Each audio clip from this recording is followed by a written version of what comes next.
Welcome to the 14th and final week's discussion feedbacks. This video, I'm going to address the chapter questions on Reconstruction. If possible, I'll try to get through all three questions in this video. If not, I'll make a second video addressing question 3 and maybe question 2 if necessary. The first question asked, why did Johnson and the radical Republicans disagree over how to carry out Reconstruction? Johnson, who had been Lincoln's vice president and found himself president after Lincoln's assassination, was a Southerner, a moderate Southern Democrat who'd been put there to balance the ticket. So now we find a Southerner and a Democrat in charge of the Union after the defeat of the South. He wanted a fairly mild, forgiving version of Reconstruction, what historians call presidential Reconstruction. He wanted to let back in the Southern states after fairly cosmetic changes.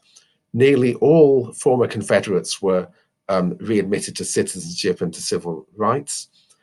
All they had to do was swear allegiance to the Union, repudiate the Confederation and Confederate debt, and accept the end of slavery.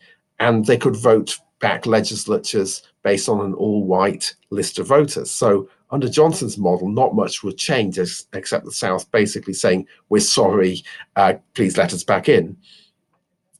The radical Republicans, on the other hand, who soon gained control of Congress, had a far more radical vision of Reconstruction. They wanted the South to do a lot more to reconstruct before they were let back into the Union.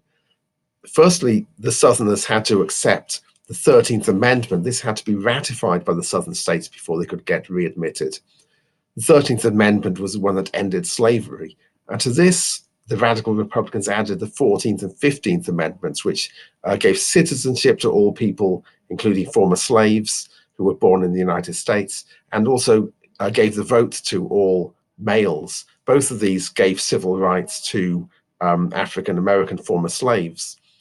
And to impose Reconstruction, they divided the South up into military districts. So the military occupation of the South from the end of the Civil War continued, in some cases, over 10 years after the war had ended.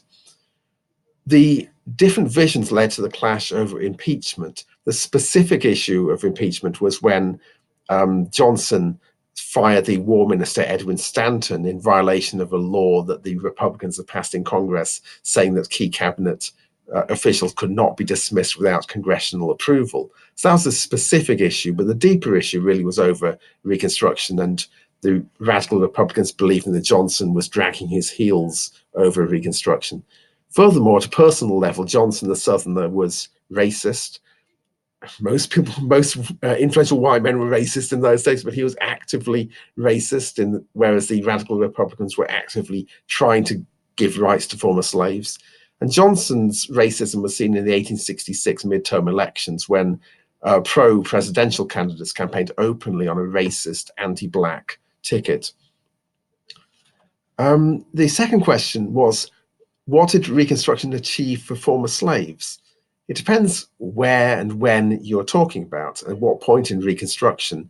Early Reconstruction did very little for former slaves. So-called black codes were passed in the southern states, which kept a kind of a quasi-slavery in some cases. For example, African Americans being given apprenticeships to wean them from slavery to freedom, which still restricted their ability to work and for whom they could work.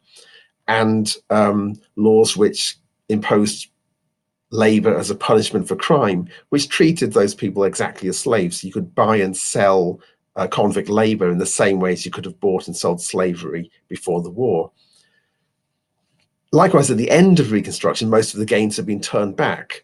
For example, the granting of equal citizenship rather, and the right to vote to all former slaves was in practice negated by so-called Jim Crow laws, which got around the Constitution. For example, the right to vote could not be denied on the basis of race, but they found ways of denying it to black people, like literacy tests which asked harder questions of black than of white voters, or so-called grandfather clauses saying that only people whose grandfathers had been citizens could vote, meaning, of course, anyone whose grandfather had been a slave could not vote.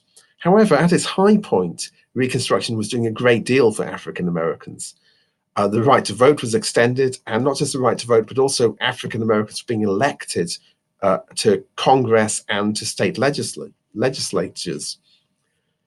More practical achievements were being made. For example, education. The Freeman's Bureau looked after the rights of former slaves. Schools were being set up both by the government but also by African Americans themselves. The one thing Reconstruction did not do was give land to the former slaves. The plantation owners' former land was not granted out to slaves, but remained in private ownership of the former landowners.